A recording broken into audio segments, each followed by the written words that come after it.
Good evening, everybody. I feel like I'm in school. you know, I'm Ronnie Budge. It's my privilege to introduce our program this evening. I didn't know hardly anything about Peel Tech, except that Scott was always here, and there he is in the back of the room, was always here Tuesday, Thursday mornings. And when Risa asked me to introduce our speaker, I did a quick and dirty search on Peel Tech and discovered that it was founded here in Seattle, serves people in Seattle and Bellevue, maybe other areas as well. A little San Francisco now. Oh, San Francisco as well. Wow, we're in the big time. Yeah, big time. And their goal is to help older people specifically in learning how to use their technology and help them through various problems. And there's a list here of all kinds of things like setting up telephones and tablets and smart TVs, which I know some of us have struggled with, setting up computers and transferring data from one to the other, removing viruses, all those kinds of things. Peel Tech. Got it, girl. Peel Tech can do for us. So, our speaker tonight is Brock Reed. He is the founder and the managing partner of Peel Tech. Peel Tech was established in 2015 with a mission to empower older adults and their technology and the digital world. They've been helping residents specifically at Horizon House for over 8 years. So please welcome Brock. Yes, long time. Thank you, Ronnie. And I Appreciate should it. mention that Brock is very happy to take questions at the end of his presentation. Yes. We'll leave plenty of time for questions after my little talk here. So thank you. Good evening, everybody. Thank you for taking the time out of your evening to come learn a little bit about AI. So how many of you here, just as a quick show of hands, feel like you're pretty comfortable with the topic of AI? Comfortable, educated yourself, you feel like you're, yeah, a little bit, okay. Not a lot. Well, hopefully by the end of this talk, you guys will feel a little bit more confident about what it is and how it can be applicable to your daily life. So real quickly, a little bit about us, as Ronnie mentioned, just quickly. Peel Tech, been around since 2015, and we really are about empowering older adults with their technology and also their digital world in general. So we love working here. I know Scott has been here for, gosh, I don't know, what, Scott, 5 years, 6 years?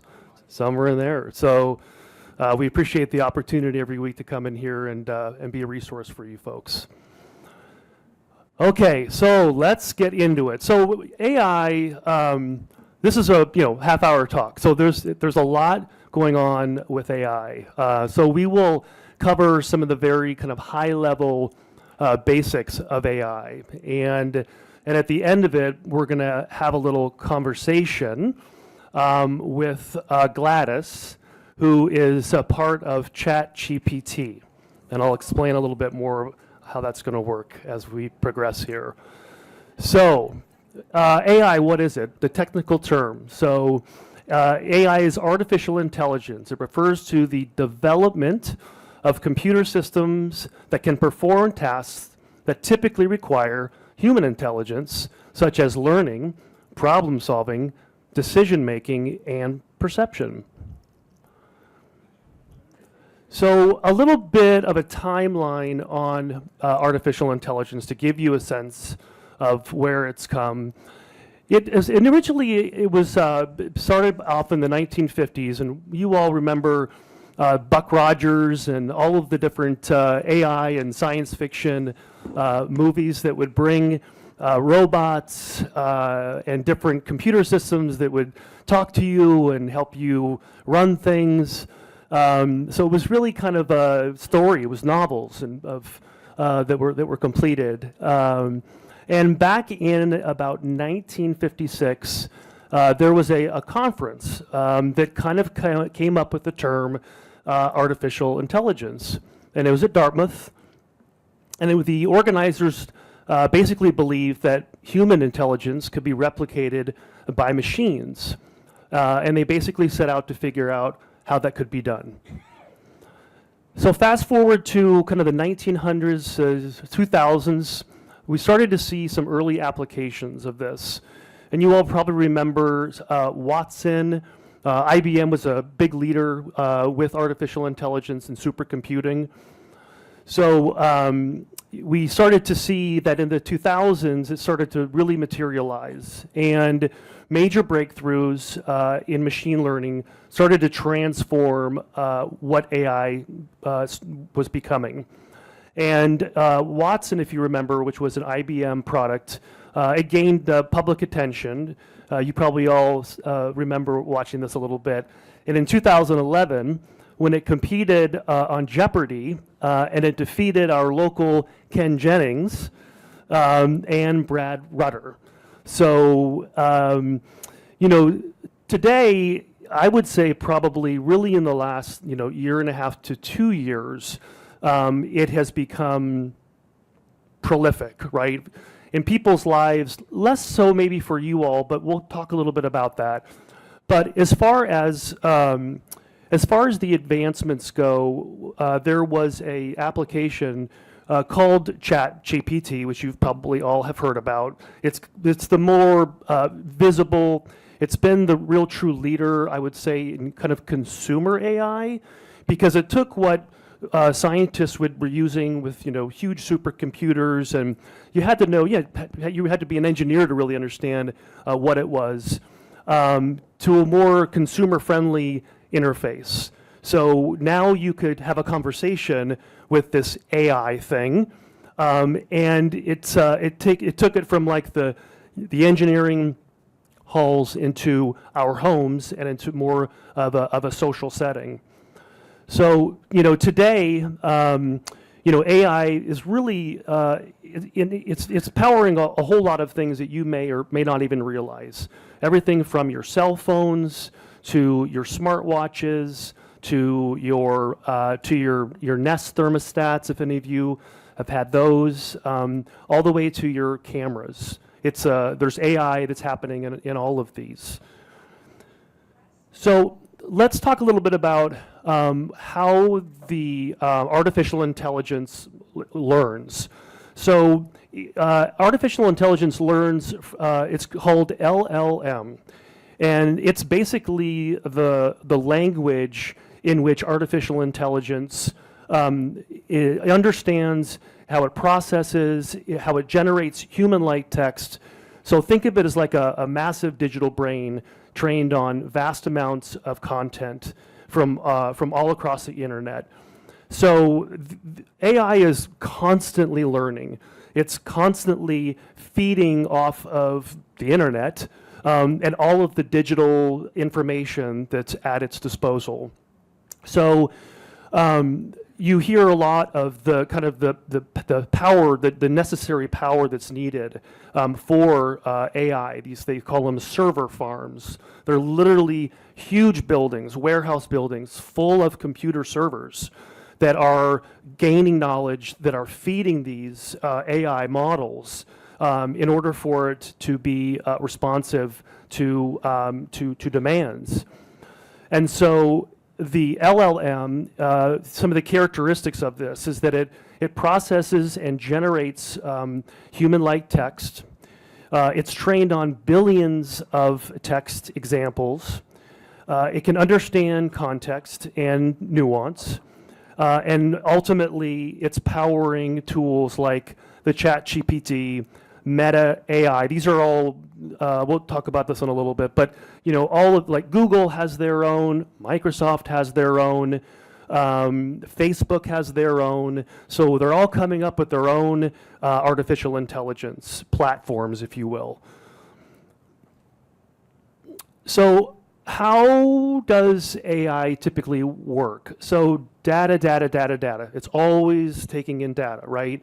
Which helps it compute things, which helps it think through different scenarios. And so the data is then transformed into algorithms, and it begins to make predictions, just like human beings. Think of it as a human being, as a human brain.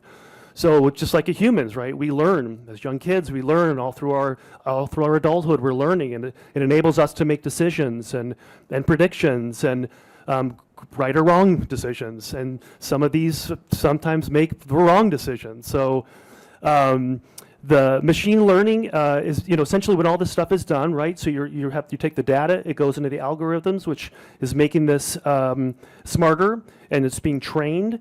And then the finally machine learning. So it's all learning all the patterns, and the more it sees, the better it gets, and the more accurate it is with its data, with its decision making.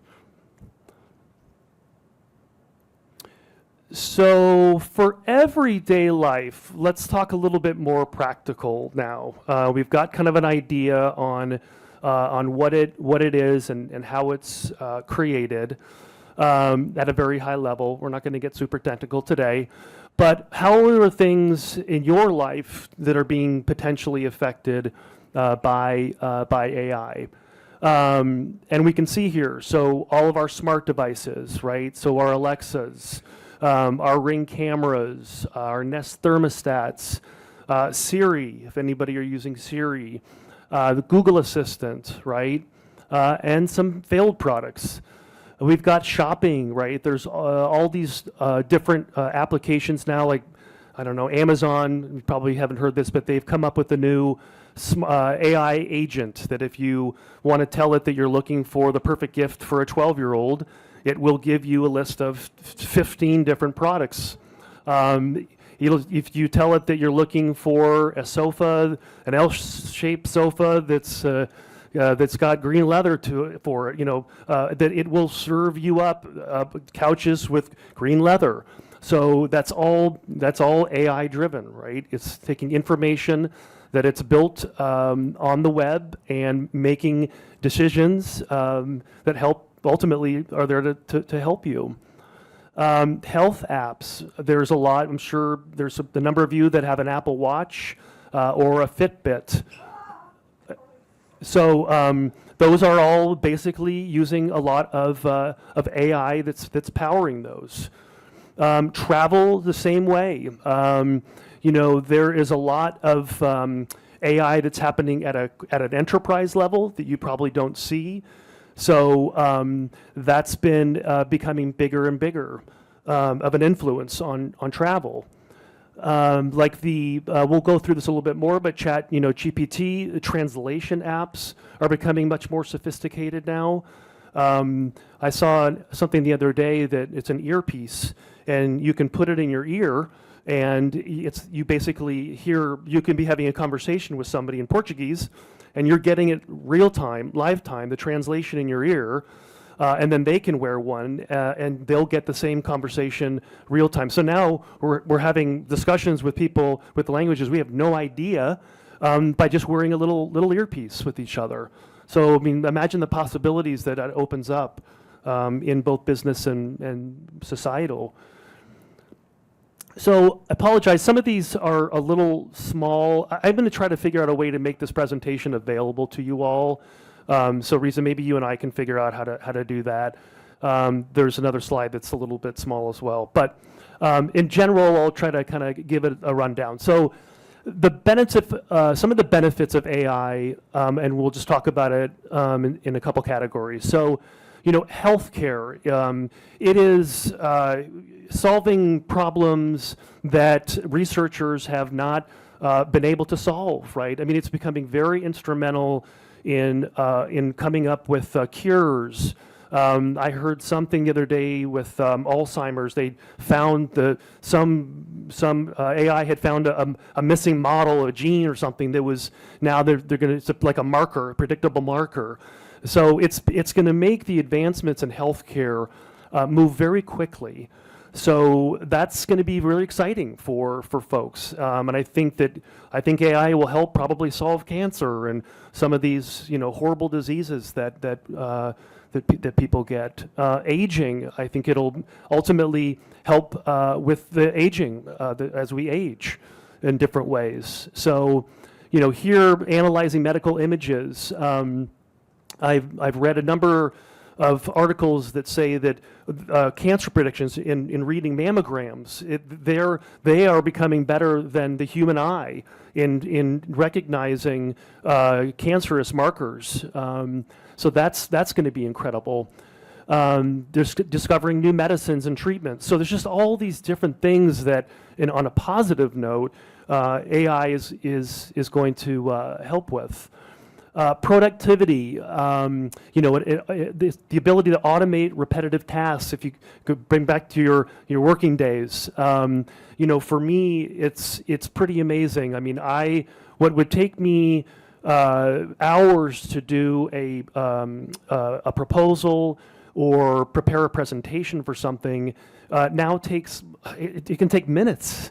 So you start having a discussion with your chat with your AI platform of choice, which we will play with here in a little bit. Mine's ChatGPT, and telling it very specifically what you want done. And it will literally take things that would take me hours to do, and it will do it in 60 seconds. It's unbelievable what it has done for productivity. And let's see what else we got. So safety and security, detecting, preventing cyber threats is another huge one. Surveillance footage, analyzing surveillance footage, predicting and preventing natural disasters. They've talked about how the meteorologists, it's coming for their job. Well, it's coming for everybody's job, but for meteorologists, I've heard that it's been extremely helpful in predicting weather. They all have their different models, and before AI, it's the evolution of being a forecaster, with all of the advancements in just computing power, but then you add in AI and just the sheer brain power that it brings to any situation. And now they have found out, that they're able to predict weather and disasters much more accurately than they were 5 years ago even. So, quality of life, simplifying tasks, virtual assistants, you may have heard of that a little bit, smart home automation, providing personalized recommendations, in enhancing entertainment experiences, social connections, on and on and on and on. So there's a lot of positive elements that are coming out of AI. So some people are very worried about it, right? Rightfully so, because it's scary. Like, it's how fast it's happening, and how fast it's becoming a part of our lives. And and I think the global world, the world sees this, right? And there's a lot of naysayers. They're like, slow down. It's moving way too quick. There's very little guardrails. And we know that there are bad players, right? So I think there are people that are concerned that there's going to be some bad players that get a hold of this, and use it against us. So. But luckily, there has been a good amount of regulations and international oversight. So that's been good. There are a number, we can look here just as some of the standards. The Trade Commission, FTC, it's providing guidance on the use of AI in consumer-facing applications. And there is the equivalent in the EU and also in the Asian countries as well. Industry standards and guidelines. There is a group of the larger AI companies and enterprise companies that are backing standards and guidelines for AI. So there is a concerted effort to help put some guardrails on things. and slow things down a little bit, but it still is moving awful fast. So staying safe with AI. So a lot of people tell me, well, gosh, I mean, it's, I don't want to share anything with, AI that I don't have to. Well, the way that I put it is, guess what? I don't know how many of us here have cell phones, right? Or iPads or whatever else, but this is all listening, folks. I mean, that's the thing. Some of our TVs are listening to us. So it's really hard, to get away from it. But you can protect yourself as much as you possibly can, right? Most of these applications, including the Chat GPT, there are settings, like with any web browser or any software program that you're using, that you can safeguard yourself, where you can tell it, don't remember our conversations, but it doesn't default to that, obviously. It defaults to remembering every conversation that you have with it. So what I tell people is, if you are going to embrace any of these platforms, that you do a little research and go into the settings and uncheck a few things that tell it not to remember you and the questions that you're having with it, if you are concerned about it. So, stick to the well-known, reputable AI platforms and applications that have strong security measures and options, and just make sure that you are, for you are checking the right boxes and to make you feel comfortable about using it. Because the advantages of AI definitely outweigh, in my opinion, the concerns. So you just need to be smart about it. So how can you all engage with AI? So now we're getting to some of the more interesting things. So has anybody here, let's just a little quick show of hands, played around with ChatGPT or Cloud? Okay, so a few people, yeah, okay. So again, some of these are a little bit more obvious today. Voice assistants. We all there's a big part of percentage of us that have probably played with Siri or with Google or with Alexa. There are a lot of AI apps, and I have kind of a longer list that I think is the next slide.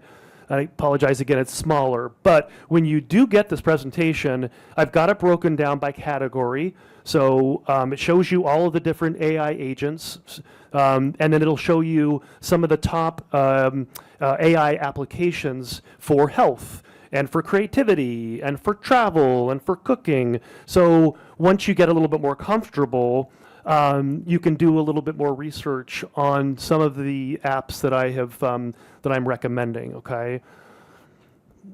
So, oh boy, that really is super tiny. I'm so sorry. I'm so sorry. Okay, but I'll help you. This is the list. Okay. So when you get a chance, I've got it down for, like, there's the chat bots. There's image and art generation. There's video and audio. There's search, basically internet searching.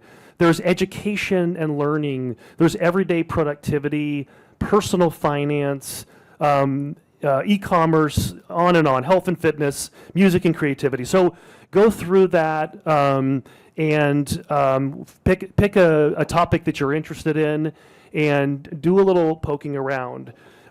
Because just as there a little bit of kind of delineation between what of the main chat AI platforms that we've been talking about, and some of these more applications, right? They're more specific. So ChatGPT is a very generalized solution where you're asking it really anything. But what ChatGPT has enabled some entrepreneurs to do is that they have now plugged the kind of basic levels of ChatGPT into their product. So let's pick something like learning. Actually, let's cooking. So if there's a couple cooking apps out there that sit on top of ChatGPT that will use the AI to help you cook better, learn techniques, learn different cuisines. So it's like a powered by, like remember that, like powered by Intel. It really is kind of the processor, if you will, behind a lot of these applications that have been born because of the whole AI craze. Yeah, we'll talk about that. That's a good question, though. Hang on to that. All right, hold on here. My computer likes to. Okay, so let's move beyond that because that was too small. All right. Okay. Okay. So what we're going to do, I thought it would be fun to have a little playtime with ChatGPT. So with this app, you can get very personalized, and I now I do call it a relationship. I have a relationship with my ChatGPT, and I have named her Gladys, and Gladys and I work together. And she helps me with my work. She helps me come up with recipes. She will help me come up with an itinerary if I'm going to go travel to a town that I don't really know. The neat thing about this evolution is I think it was about, I don't know, maybe a little under a year ago, that it went from like chatting, right? You've chatted, you've text messaged. Some of you might have used Skype, some of these different messaging apps, but so it was just text. It was just typing, texting, and that was the relationship. But about a year ago or so, they started to put voice behind the AI. So what ChatGPT has done is that you can pick between, I think there's like 6 different voices. There's men and women. There's different accents. And so you start to develop a relationship with this, because honestly, I interact with my AI probably 3 or 4 times a day. It's a thought partner for me. I don't ask it to do the work, but it really does help me in a lot of different scenarios. So we are going to have a little fun here, and I'll see if we can't get Gladys awake. Okay, hold on here.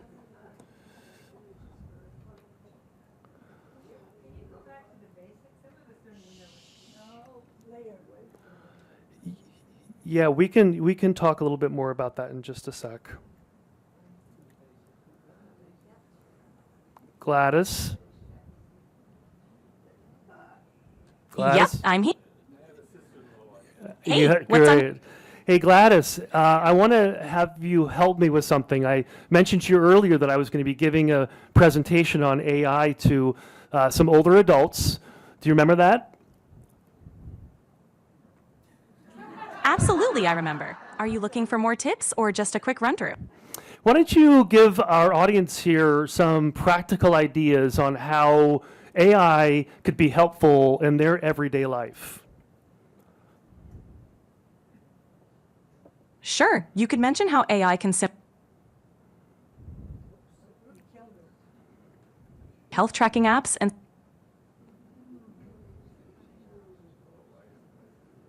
Uh-oh, we don't have ours. The sound is not. Oh, don't do this. Are you there? Yep, I'm here. All good now? I think Great. the sound is kind of. Oh no. Anyway, okay. Well, let's keep talking here. Gladys, do me a favor. I've got to make dinner tonight, and I've got chicken, some onions, and some tomatoes. Could you give me a couple recipe ideas? Sure, how about Oh, no. or maybe a chick and spices? Any idea, Risa? No? No? Mm. Is it? Yeah. Oh, she fixed some elevators, yeah. Okay, let's try this one more time. Gladys, are you there? I'm here, third time's the charm. Yeah, sorry, we're having some technical audio difficulties. Could you do me a favor and help me out with create an itinerary for me? I'm going to be going down to Portland for 3 days, and I'm wondering if you could outline some things to do that don't require a lot of walking, but still gets me around to some of the more tourist attractions in Portland. Absolutely. You could start with a river cruise and explore Powell's City. You could also check out Yep. See? brewery tour if you're interested. For a relaxing day, even a spa. Oh, see? You got spa. Well, this, what a bummer. Okay, well, anyway, so that's unfortunate. That is something that I was hoping would work. But again, I just want you to get an understanding of like how friendly it is when you interact with something like ChatGPT. It's extremely easy. Once the basics of this system, if you want to go back up and play with it a little bit, is that you would open up any web browser and just do a search on ChatGPT, okay? It'll bring you to an OpenAI website, and it literally asks you for your first, your last name, and your email, and that's it, okay? That's it, and that's how you create an account with ChatGPT. And when you open it up, it literally looks like a website where you just start typing. So once you start typing, you'll start to see how valuable and easy and helpful the exchange is with this particular AI agent. So you can ask it to learn a new language. It can provide you with a whole learning lesson. You can ask it to, I was trying to get it to do, you can ask it, you tell it what ingredients that you have, and you'd like it to come up with a list of 10 recipes. And you can get really fine at with it. It's like having a discussion with somebody. So if you want it to be more particular in one area, you mention that. If you want it to go deeper into some subject, you can ask it to do that. So it really becomes this thought partner, this person that you can utilize for all of the different areas that we talked about, and that you'll have access to on that long list that we had a hard time seeing. But so that's kind of unfortunate. But so let's open it up a little bit for questions, and I'll do my very best to get to everybody. So we'll do as we usually do and Yeah. start there and here and there, but I'm going to take advantage of my position Yeah. and ask the first one. Yeah. What is an algorithm? Well, and how are you? How are you using it? Like, what's the? I keep reading that the answers that we get to our questions depend on an algorithm. Yeah, it's an algorithm. It's basically a series of decisions that are being made in this particular case with computers, right? It's an algorithm within the computer. So it's a path that the technology is taking, and that's the algorithm. Okay. Yeah. Questions from the chapel side. Interesting experience. I was on my computer and I decided to start rereading a very long email. And after about the fourth page, it said, would you like AI to consolidate this? I hadn't done a thing. Yeah, that's right. Yeah, so that's that was probably Copilot, and that's the Microsoft agent. And I mean, I'm sure how many of have gotten a little annoyed by Copilot? Yeah, a lot of people. So you can turn. Okay, great. Thanks. So you can turn that off, but Microsoft is really behind AI. I mean, their whole future of all of their programs and their applications is being built around it. So it's a little intrusive now, especially if you're not really comfortable and don't understand what it's doing. But you can also disable that as well. But play around with it. I encourage everybody. Yeah, great. Yeah, just play around with it. Maybe let it do its thing and see what it does. And if you like it, great. If you don't, then you don't have to use it. And you can also disable it as well. Yep. Questions from What does GPT stand for? Yeah, I don't know. That's actually I don't know what it is. Yeah, yeah, yeah. We can ask it. Gladys, you still there? I'm here. What's up? What does GPT stand for? GPT stand.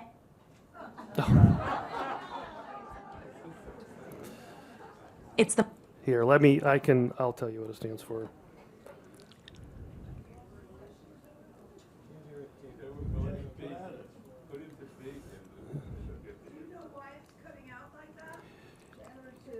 It's something with the system here, I'm not sure.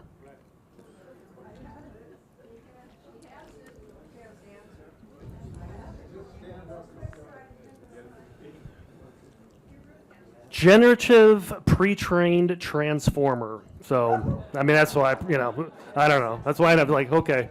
Doesn't mean anything to me. Susan? Yeah, I understand that AI uses gobs of energy. Oh, is this in the wrong place? Sorry. I thought I was pretty loud. I understand that AI uses gobs and gobs of energy, and it's very unenvironmental and horrible. So what do you think about that? Well, I mean, it's no different than you've heard how crypto is kind of the same, right? You have to have these huge server. I talked about it. You may have just come in right after I said that, but it does. It requires a ton of energy and computing power. I know that there's a lot of focus that's been put around minimizing the amount of computing power, energy power. In fact, the Chinese just came out with a model that, claimed that they used half of what ChatGPT has used in its learning. So I think it will get better. But yeah, I mean, if you think about all of the data that's out there, it needs this brain power to power it. Yeah. From the chapel side? Yeah. Joan? Last night, 60 Minutes had 20 minutes on AI. I don't have the vocabulary, and I'm pretty ignorant about AI. At the end of that presentation, I was terrified by the idea that machines at some point just take over. Second point is, how do we know that a face and a voice that we see on TV or on our computer is real? Yeah, you don't. I mean, it's a big problem. There is I don't know if some of you have been exposed to any of this, but there are now these platforms that will mimic anybody's voice. They need about 15 seconds of somebody's voice, and then they can spoof it. So that's the scary side of AI, and there's no way around that. I know that there are people that are trying to make systems that will recognize the fake images, the fake voices, But the problem is that it's moving so fast, and that's probably what you saw in that story yesterday, that there is plenty to be concerned about in all reality. So, Question from the center.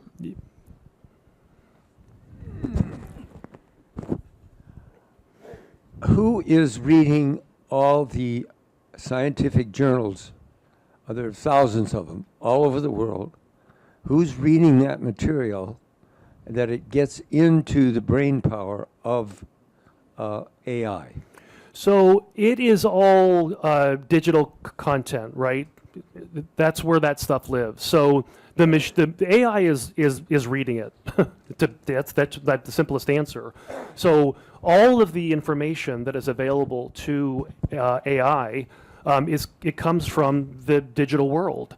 So as those people are producing those publications and those stories and whatever the research, the AI is soaking up all that information. I mean, that's how vast it is. It's just mind blowing. I mean, you can ask this thing really to do anything very technical, in medically or technology related, and if it has gotten its hands on it, which probably it has, then it's able to give you the scenario or whatever your information that you're trying to get. So the quick answer is that AI is the one who's reading all of that data. Over here, John.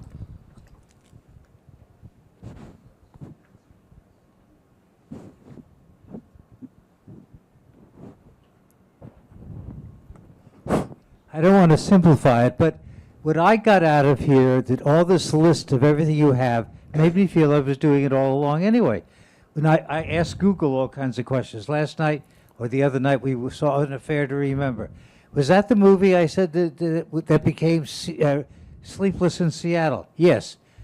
Did Deborah Kerr really sing the song in that? Yes. No, it was Marnie Nixon. Did she also sing in King and I? Yes. That's what I'm saying. If I have a chicken in the refrigerator, I can go on and say, Google, give me some chicken recipes. I can want to.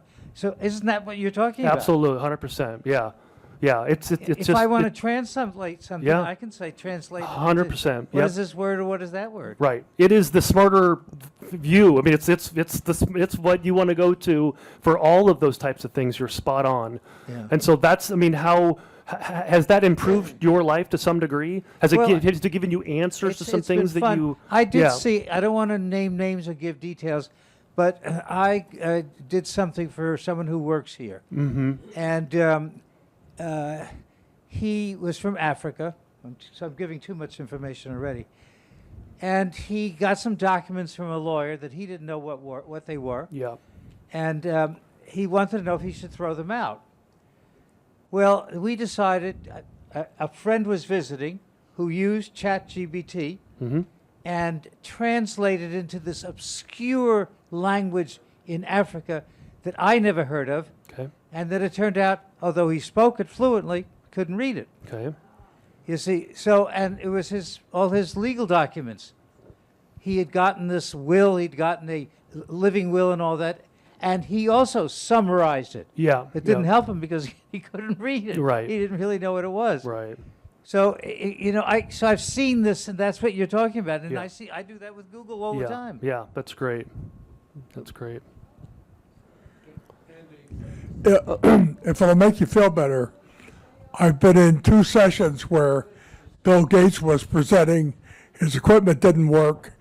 He had a team of 5 people. Right. They couldn't get it to work either. Yeah. So you're not alone. All right. Tell us a little about what they mean by hallucination. So hallucination. I'm not. You may have stumped me there. I'm not sure. Okay. Yeah. Then you're smarter than me. See. I mean, I assume that you're maybe talking about the like misinformation or Yeah. no. So here's an example of a hallucination. I asked it to ask ChatGPT how many people had ever lived in the Earth, which is a sort of an interesting question because humans have been around for a long time. Yeah. It laid out the steps that you would have to go through to answer the question perfectly, Yeah. and then came up with a totally wrong, Wrong answer. answer, right. And when ChatGPT or any of these things comes up with a totally wrong answer, Yeah. they call that a hallucination. Yeah, okay, that's what I figured. And these are not perfect by any means. They do tell you that you should fact check before you make any big commitments or any come to any conclusions. They're not perfect for sure, but they are getting better as time goes on, and they do release versions of these things just like they do an operating system. So every one gets a little bit better, but they're not perfect. Yes. Yes. It's me over here. Hello. Maybe. Yeah. Hi. So we have a limited lifetime. You know, the average age here is 87. Okay. Why would we take the energy and pollute the planet to even start on this thing? Is there somebody we can trust? So why should you pollute the planet with this? Obviously, we use it, we're polluting the planet. I think Kay is asked. Who can we trust? It doesn't look like anything is trustworthy. I disagree. I think it's very trustworthy. Just a minute. Let me repeat the question. The question is, who can we trust? We are getting older, and why should we even bother? Is that part of your question? Why should we pollute the environment, and who can we trust about this? So polluting I guess you're talking about just the power that it takes to this. Well, again, I think that the good far outweighs the pollution, and I think that they're getting better minimizing the power. That will come. So I think it's like any early technology. It's not perfect.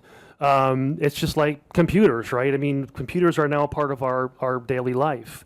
But they were big and they were wasteful. And now you have this, but there used to be a room. So I mean, I think it will get better. I hope. I don't know.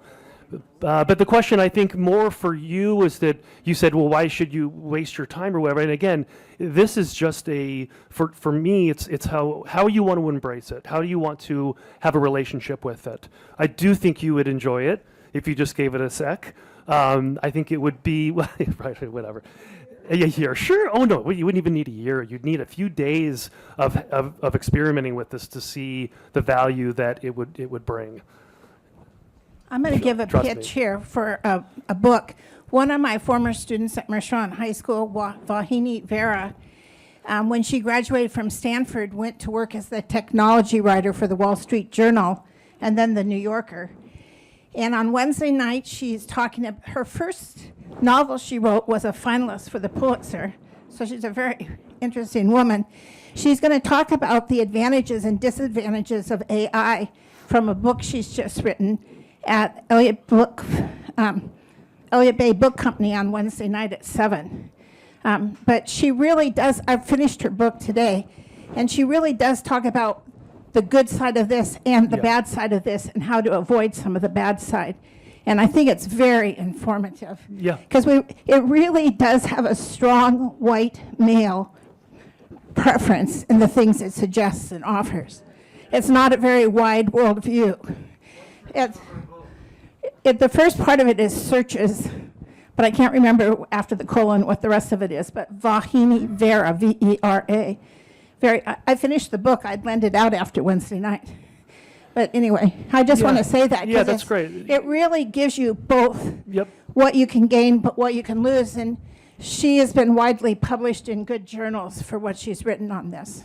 Yep. Oh, great. Good. I'll get it from her later. I'm not familiar with that one. Yeah, there's a lot of information out there right now, right? There's a lot of people that are talking about the positive and the negatives, and they both should be discussed. And so, What is the difference between Alexa and Chat GPT? Is it just a simplified version? Yeah, Alexa was a very early version of an assistant, and ChatGPT has surpassed Alexa and Siri by a bunch. And I know Apple is working on an improved Siri. And Amazon, they are just about to release, if not just already released to a limited number, a smarter Alexa. So I think all of those will start to feel a little bit more like a ChatGPT, where you can have a discussion with it. It's less than just a one way. Because early Siri, you could ask the weather and whatever else, but there wasn't really a kind of a discussion element of it, which is now happening. So. Yeah. Is there a charge for, Good question. Yeah. Yeah. So there is a very, very, very good free version of ChatGPT. So I pay for a more advanced one, and I think it's like $20 a month. You don't need to do that. So just get the free version. It'll do everything that you'll ask of it. So. No, no ads. No ads. Yeah, no ads. Are you saying? Yet. Here I am. Yeah. Are you saying that Siri is in fact GPT? No, Siri is not GPT. Okay, No. so we'd have to have an Apple version of that. And what would that be called?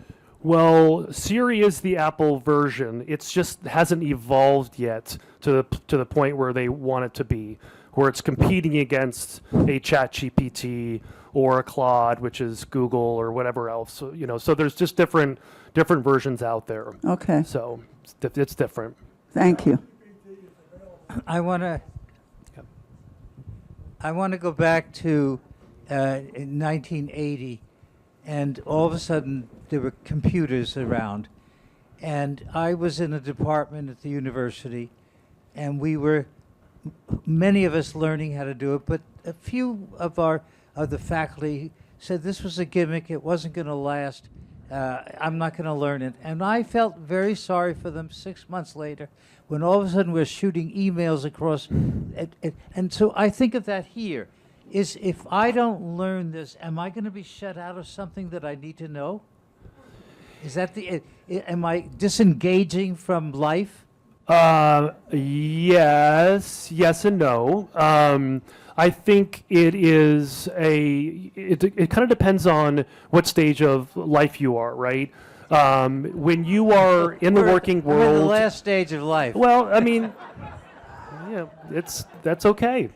I think that there are definitely advantages to embracing it. In your life, you've already mentioned a couple, earlier in your comments. So I think it would be a great tool for you, a great thought partner for you, even though you're not in the work world or you're a researcher or whatever. But the daily applications, and that's kind of what I've been trying to put across here. The daily applications and the advantages of using this in your life, I think you would benefit from. I know you would benefit from. So. Yeah, I just want to say that I do think you have to be cautious about what you get back.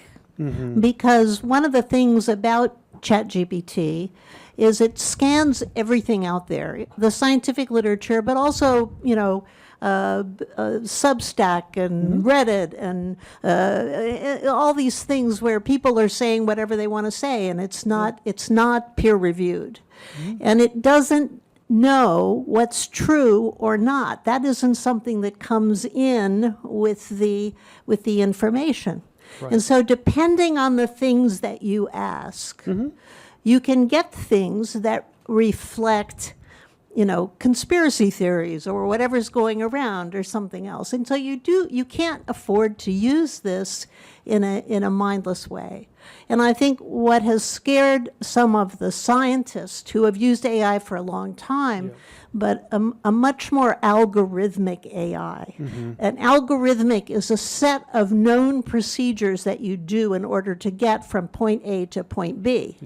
And if you know what the steps are, then you know where assumptions might have been made or what might be wrong about it.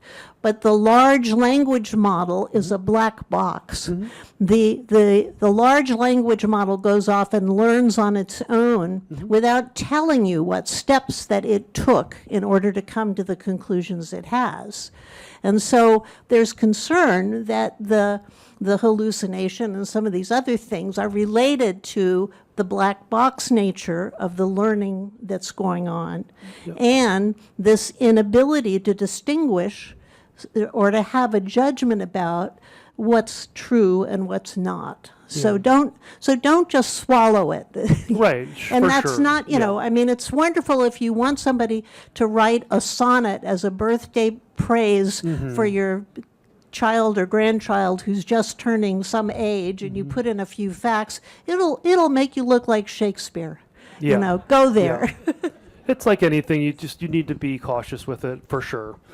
And you wouldn't want it to diagnose something and take that's actually what's going on. You'd want to question it, do your own research. But yeah, go ahead. We have a question Oh, back here. okay.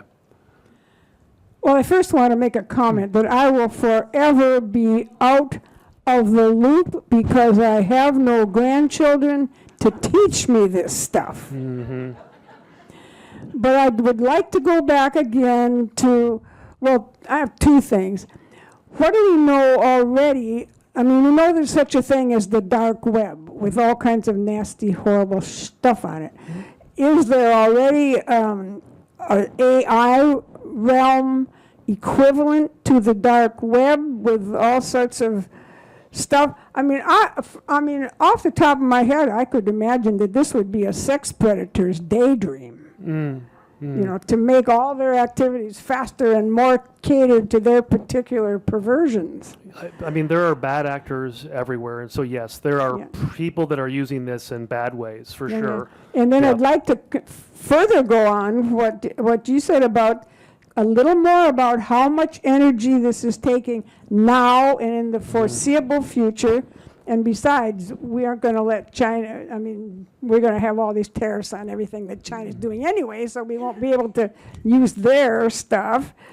I mean, already we're hearing about Microsoft, I believe it is, wanting to open up the 3 Mile Island nuclear plant. I mean, that's some scary stuff. It takes a tremendous amount of computing power for sure. So what do we do about this as a society? We just let it happen? I don't know if I'm in any position to answer that. I think that the progress is going to be made in the areas of potentially making it so it does not use as much computing power. But I who knows how far that's away, how far away that is. I don't know. So again, I think the Why are we unable to slow down? I definitely don't know if you all I definitely can't answer that. I don't know if you heard Ruth's question. She says, why are we unable to slow down? Right. That's this thing is moving very fast. And the unfortunate side of it is that it's going to take away a lot of jobs. And that's the thing that's, kind of makes me the saddest is that, copywriters, designers, coders, there are corporations that are cutting departments because what used to take multiple people can now take one of these 30 seconds to spit out, a 2-page report on whatever. So it is very scary. It's very scary. Are there questions over here? Susan? Susan, yeah. Do you have the mic? Yeah, I know. Well, as a former professor, I can't help but think that the students coming up will never have to think again, because all they have to do is go to ChatGPT or some other source and say, write me a term paper on such and that's it. There's no thinking. So I'll give you a little update on that. So I've got 2 teenage girls, and they are right in the thick of all this. And about a year or 2 years ago, all the learning institutions were pretty freaked out, right? Because kids caught wind of this, I think, even before the universities did. So they started asking these AI to do their work for them, right? Write documents, solve problems, etc. What I have seen in the last year, or even maybe less, is that education is really embracing it because they have to. You can't look away. It is inevitable. And I have seen the high schools help kids learn from it, like partner with it, right?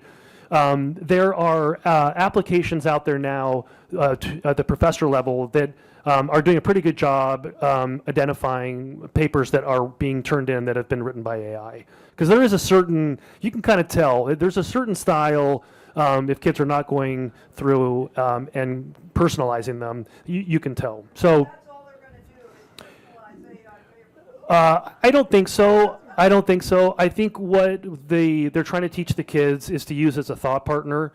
And they are. I tell you what, my junior in high school is taking math that I'm, as a an adult, I do not remember, right? And so what I have been able to do, or what we've been able to do, is she is using ChatGPT as a tutor. So she can ask she can ask it to help her come up with a way to see how, don't answer this, but help me see how you got to this answer. And it has been amazing.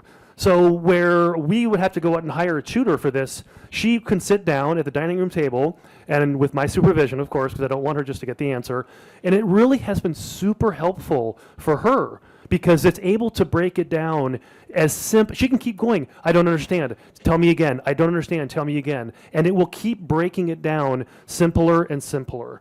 So in that regards, again, there's good and bad. And if you want to use it for the evil, it's there. And if you want to use it to aid you, it can be a wonderful partner on that.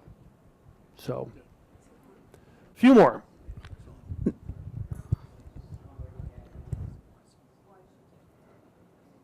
Okay.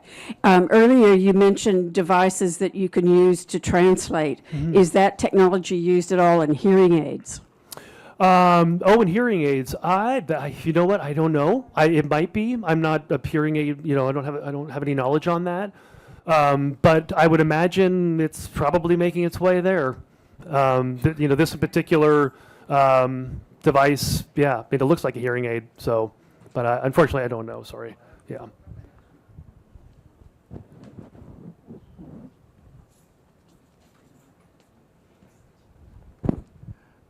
The microphone finally got here, but I think I've heard my answer. Yeah.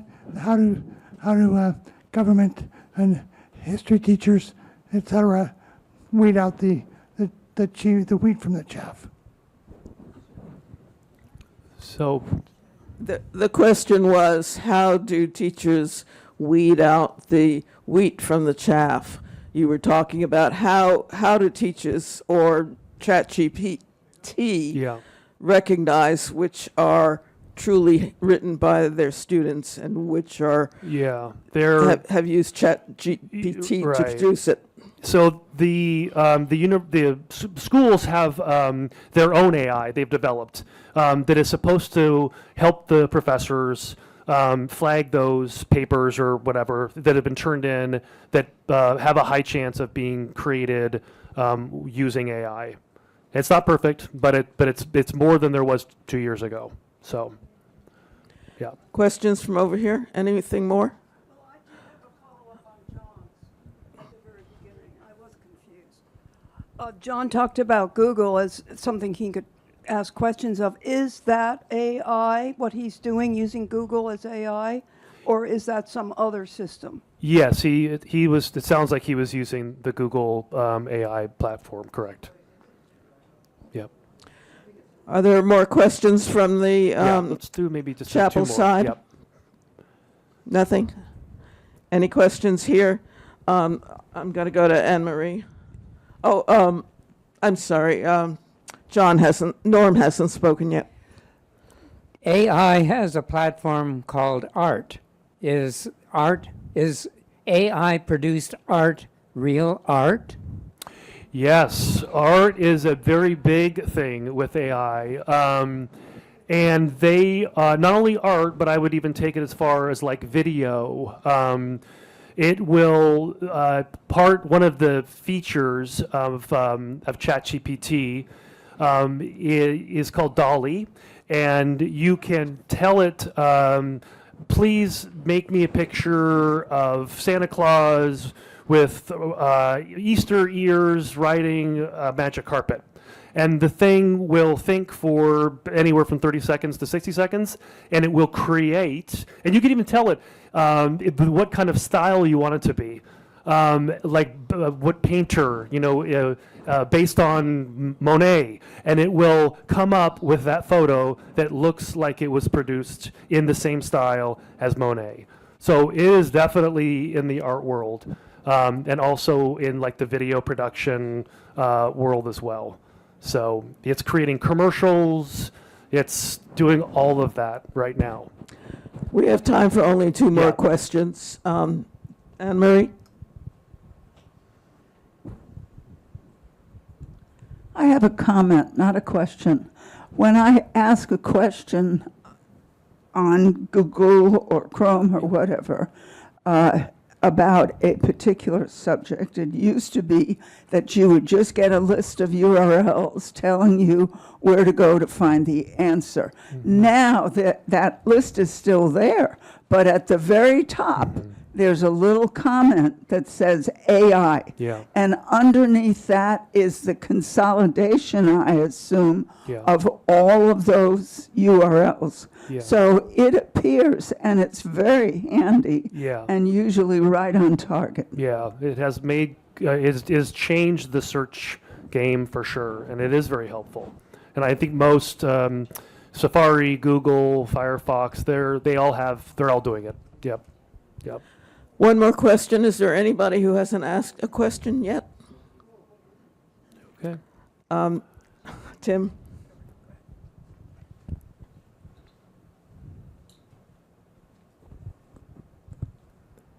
It's not a question, it's an observation. We should not fear change. We should be cautious, but not fear it. Yes, amen, that's right. Well, thanks everybody. Hopefully you walk away with a little bit more understanding of what this is. And don't be afraid to go try it. You might just really like it. So Thank you very much, have Bob. a good rest of the day.